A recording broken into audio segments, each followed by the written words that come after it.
Hi, Chris here with the Chuwi Hi10 keyboard. It finally arrived.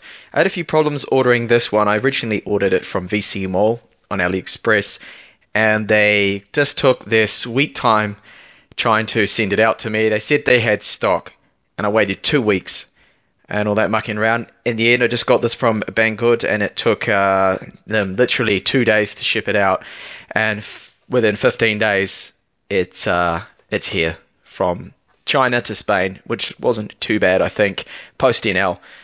So we'll have a look at the box.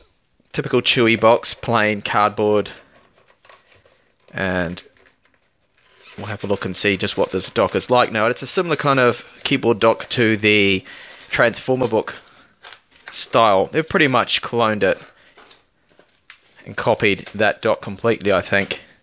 But we'll have a look in detail at just how it is and how it also compares to the VI10 keyboard.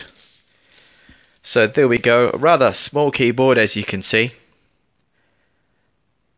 We do have function keys with page up and down, home, and various media settings along the top here, which is good to see. Now there should hopefully be a button here to disable that trackpad.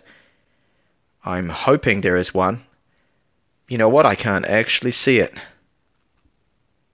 Doesn't look to be, so already a bit of an annoyance there. So the quality of it seems okay. It's quite a solid build. It is plastic, and they've used that matte soft touch plastic finish on the actual plastic around the outside of it. So we'll look at the back. We have 4 solid rubber feet, which is good.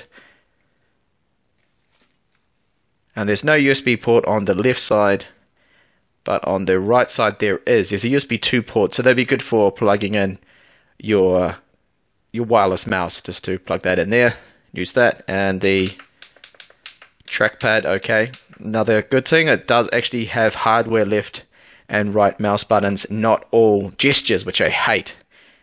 What was it, the Cube, I think was the one, or one of the other ones, I think it was a Cube i7 keyboard, was just gestures only, and no, I didn't like that at all. So to right click you had to do the 2 touch, so that's good to see they have included that. So we'll see how that now docks into the tablet itself with them together.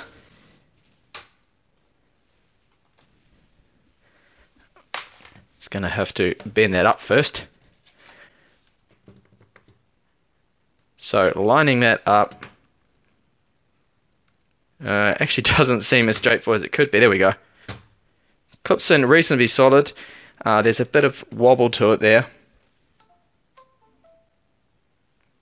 And unfortunately, that looks like the maximum angle. I'm just going to get another shot at this. So we can see here, you only get, that is the angle. Maximum angle there. So very similar to the likes of the Transformer book dock.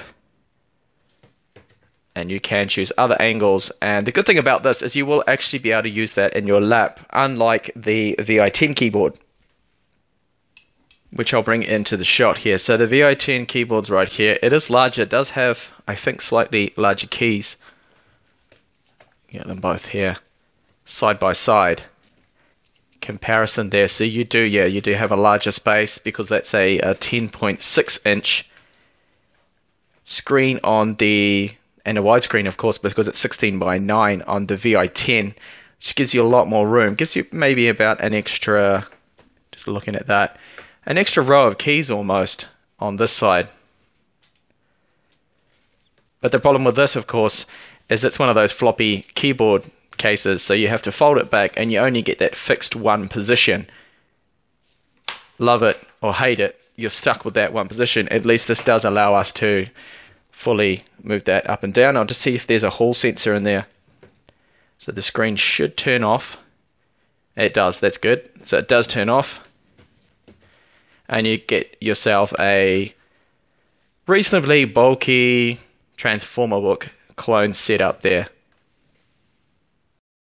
So just see how much the whole package weighs. It feels about 1.5 kilos or so.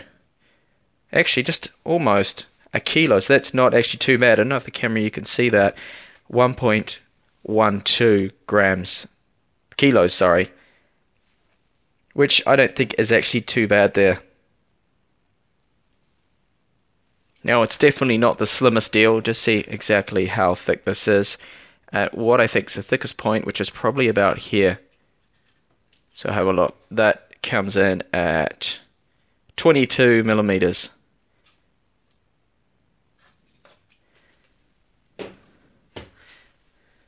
And see how that is to unlatch.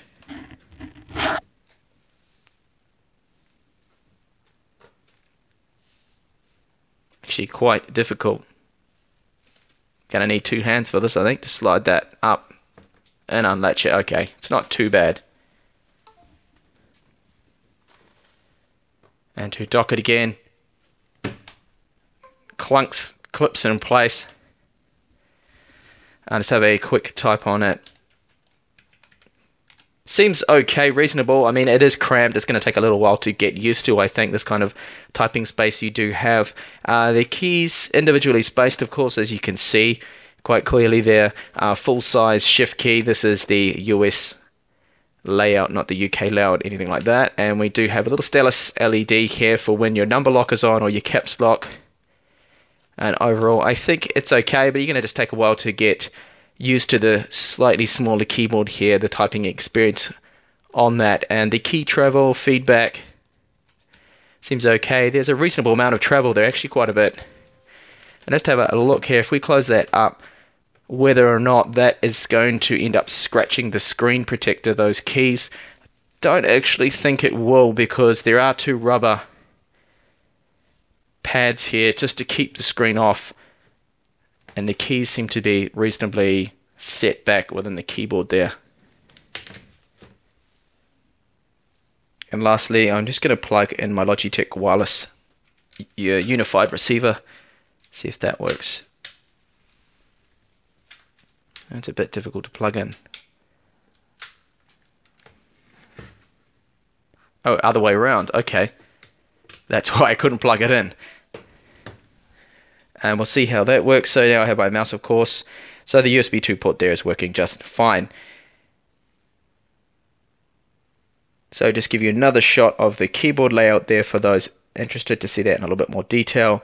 Overall, I think it works quite fine. The latch mechanism seems strong enough. A little bit difficult there for me to unlatch that, to slide that latch to the right and then pull it up. Okay, it's not too bad, but it seems to hold it really well.